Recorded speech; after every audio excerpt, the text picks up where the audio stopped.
यहाँ तक उनके फेस तक पूरे बाल आ रहे हैं एंड उनका शक्ल दिखाई नहीं दे रहा, बट इतना दिख रहा है कि उनके जो कपड़े हैं उन्होंने फॉर्मल शर्ट पहना हुआ जो कि आधा फटा हुआ है एंड वो पूरा बाहर तक गिरा हुआ है।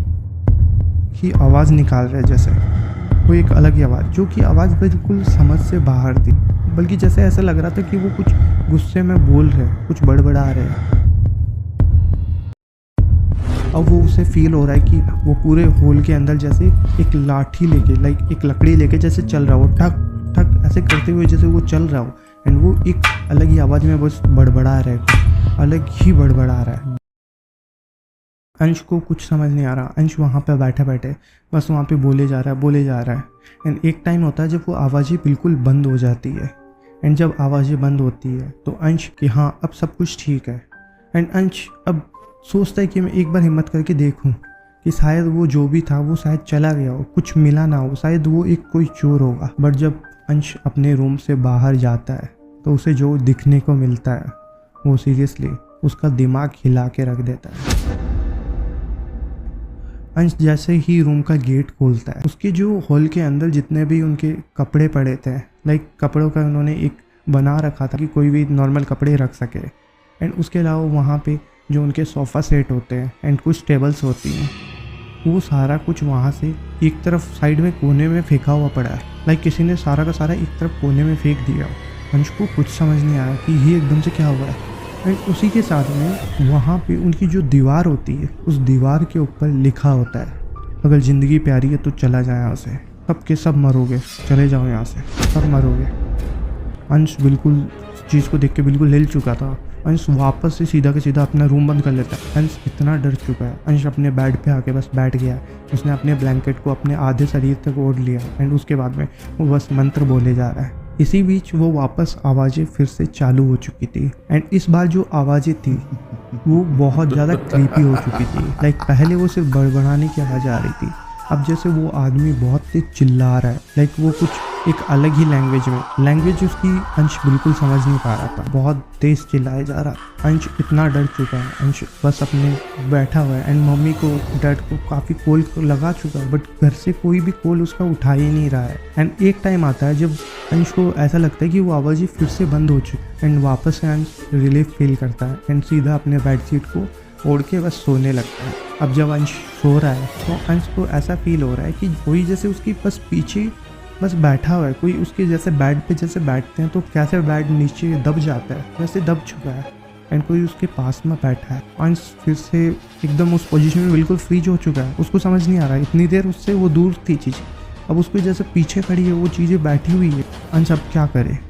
अंश उस टाइम पे बस चुपचाप बस सांस भी नहीं ले रहा। अंश एकदम बिल्कुल अपनी सांसें रोक के बस बैठा हुआ है एंड उसी के बीच में जैसे वो आवाज़ें थी वो वापस से चालू हो गई थी एंड वो जो आवाज़ें थी अब उसके जैसे जस्ट बगल से आ रही है, वो उसे इतना ज़्यादा हॉन्ट कर रही है, वो बिल्कुल समझ नहीं पा रहा कि अब वो क्या करे।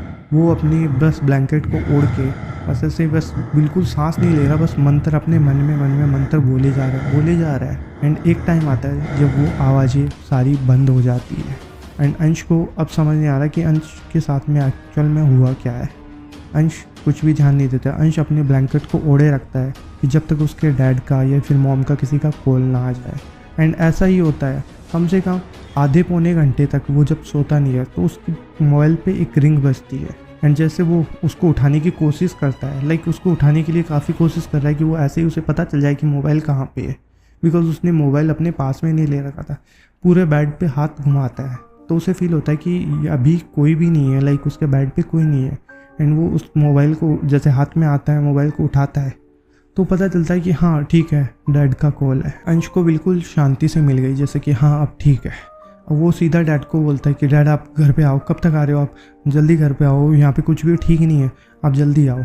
डैड बोलते कि हाँ हम लोग आ रहे हैं, हम लोग बस निकले हैं, अब काफ़ी ज़्यादा वो काम था इसी वजह से हम लोग, बट कोई बात नहीं, अभी हम लोग आ गए, फिर हमें थोड़ा जल्दी भी जाना है तो हम नहा धो के वापस निकल जाएंगे, बट अभी आ रहे हैं, आप टेंशन मत लो, अभी आ रहे हैं हम लोग। अंश बस ठीक है फिर रिलीफ लेता है एंड अंश जब अपना मोबाइल वापस उठाता है एंड उसको चेक करने लगता है तो उसे पता चलता है कि ये जो अब टाइम हो चुका है ये अब लगभग 4 बजने को है एंड इस टाइम पे वो आवाज़ें जैसे सारी की सारी बंद हो चुकी हो।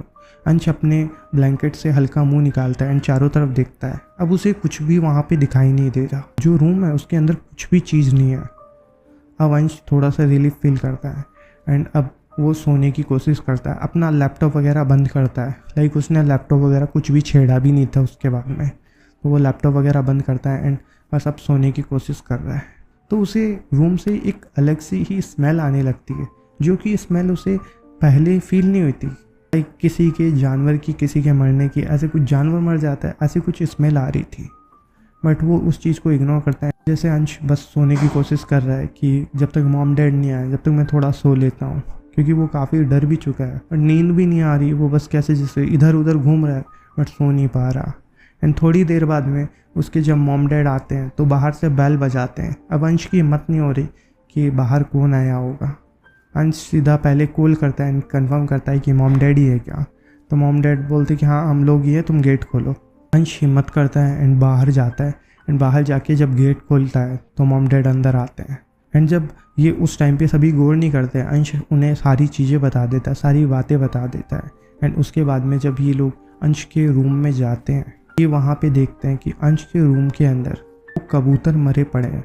उनकी काफ़ी गंदी स्मेल आ रही थी। लाइक उनको ऐसे मारा गया है कि उनकी जैसे गर्दन बिल्कुल तोड़ दी हो किसी ने। इतनी बुरी तरीके से उन दोनों को, कबूतरों को मारा गया है। ये जब देखते हैं उसकी मॉम बिल्कुल शॉक में चढ़ जाती है कि ये एकदम से क्या हो गया घर के अंदर। उसके डैड भी इस चीज़ को काफ़ी ज़्यादा एबनॉर्मल मानते कि ये घर में क्या चीज़ हो रही है। उन्हें भी कुछ समझ नहीं आता। और अंश बोलता है कि हाँ देखो, मैंने बताया ना घर में कुछ उल्टा हुआ है, मेरे साथ में खुद के उल्टा हुआ है। एंड ये चीज़ तो मैंने भी अभी देखी है। मैं कुछ इसको प्रोसेस नहीं कर पा रहा हूँ कि ये कैसे हो रहा है। वो बोलता है ये डैड घर ठीक नहीं है, हम लोग यहाँ से चलते हैं। तो उसके डैड है वो फिर भी नहीं मानते। तो बोलते हैं कि मैं एक बार के लिए कंफर्म करूँगा एंड इसके लिए मैं बुलाऊँगा उन बिल्डर्स को वापस, उन्हीं से सारी चीज़ें मैं पूछूंगा कि आखिर प्रॉब्लम क्या है घर में। जब बिल्डर्स को बुलाया जाता है तो बिल्डर्स बोलते हैं कि हमने भी बस ज़मीन ली है, हमें भी कोई आइडिया नहीं है कि एक्चुअल में यहाँ पे क्या हुआ है। हमने ज़मीन ली, मकान बनाया एंड आपको सेल आउट कर दिया। तो बाद में इनको जब कोई भी सॉल्यूशन नहीं मिलता तो ये डिसाइड करते हैं कि हम किसी बाबा जी को, किसी पंडित जी को बुलाऊंगा जो इन चीज़ों में जानते हैं, जो यहाँ पे एक्टिविटीज़ ऐसी चीज़ों में जानते हो। तो इसके लिए ये पास के काफ़ी मंदिर में जाते हैं जहाँ पे कोई इन्हें बाबा जी मिल जाए। तो एक जगह से इन्हें एक बाबा जी मिलते हैं जो कि इन चीज़ों को थोड़ा सॉल्व करना जानते हो। तो उन बाबा जी को जब बुलाया जाता है तो वो यहाँ पे जब घर में आते हैं तो सारी तरफ वो ऐसे घूमते हैं एंड काफ़ी कुछ मंत्र वगैरह बोलते हैं। एंड तब उन्हें जब हर जगह कुछ नहीं मिलता तो अंश से पूछते कि फर्स्ट टाइम तुमने कहाँ पे वो एंटिटी देखी थी। अंश उन्हें बताता है कि वो जो एंटिटी मैंने देखी थी वो उस कोने में देखी थी, हॉल के उस कोने में देखी थी। जो बाबा जी है वो वहाँ पे जाते हैं एंड वो बोलते हैं कि यहाँ के टाइल्स को निकालो एंड यहाँ पे चेक करो कि आखिर है क्या। जब वहाँ पे वापस खोदा जाता है एंड लगभग ये 1 फीट तक नीचे खोदते हैं तो वहाँ पे इनके घर के नीचे एक नारियल एंड उसके साथ में कोई नींबू एंड कुछ मतलब ऐसी कुछ चीज़ें थी जो वहाँ पे गाड़ी हुई थी। एग्जैक्टली अंश को भी नहीं पता कि वो एक्चुअल में चीज़ें थी क्या, क्योंकि वो चीज़ें काफ़ी सड़ गल चुकी थी। बट नारियल का पता चल रहा था कि वो नारियल ही था। उनको जब निकाला जाता है एंड तब पता चलता है कि ये एंटिटी है, ये बहुत पहले से यहाँ पे है, जिसको लाइक कि किसी ने कुछ इस ज़मीन पे कुछ टोटका वगैरह कुछ करवाया है। इनको समझ में आ गया था कि ये चीज़ें कैसे हो रही थी।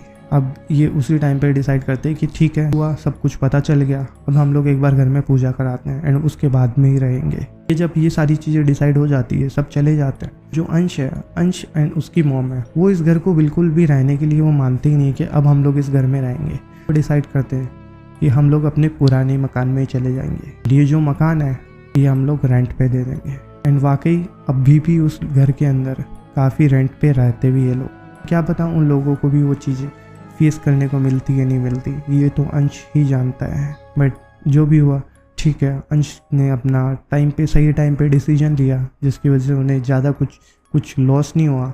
एंड उसने अपनी स्टोरी बाद में हम सबके साथ में शेयर की कि ऐसे इंसिडेंट से वो नॉर्मली घरों में हो जाते हैं। लाइक हम लोग पूजा नहीं करवाते, गृह प्रवेश नहीं करवाते या फिर कुछ चीज़ें नहीं करवाते जिनकी वजह से एंटिटीज़ ऐसी आ भी जाती है।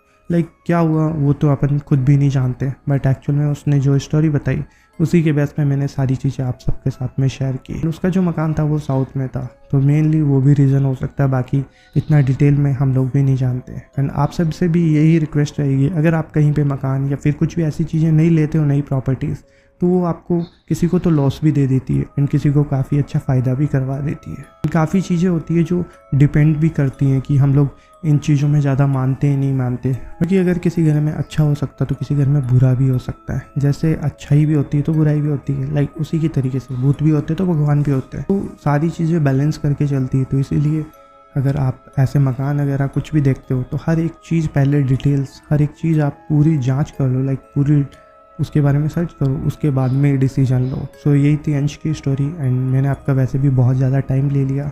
अभी के लिए मिलते हैं किसी और स्टोरी में। एंड स्टोरी काफ़ी आगे ज़्यादा बढ़े नहीं, इसीलिए कैसी लगी आप सबको स्टोरी? आई होप कि अगर आपको स्टोरी अच्छी लगी हो तो आप लाइक शेयर कर सकते हो एंड कमेंट भी कर सकते हो एंड सब्सक्राइब तो ज़रूर कर देना। एंड अगर आप नए हो एंड अभी स्टोरी आपको ढंग से पसंद नहीं आने लगी आपको, तो आगे चल के आ जाएगी आपको, या पहले वाली स्टोरीज देख सकते हो एंड रिव्यू दे सकते हो कि आपको स्टोरी में क्या चीज़ें अच्छी लगती है क्या बुरी लगती है। उसी के बेस पे मैं स्टोरी को काफ़ी ज़्यादा लाइक अलग तरीके से उसको रिवाइज़ करने की कोशिश करूँगा, उसको रिक्रिएट करने की कोशिश करूँगा, या फिर जो स्टोरी आगे आएगी उन सबको उन्हीं के अकॉर्डिंग सेट करके फिर आप सबके सामने शो करूँगा। मिलते किसी और स्टोरी के साथ में, अभी के लिए बाय बाय, सी यू।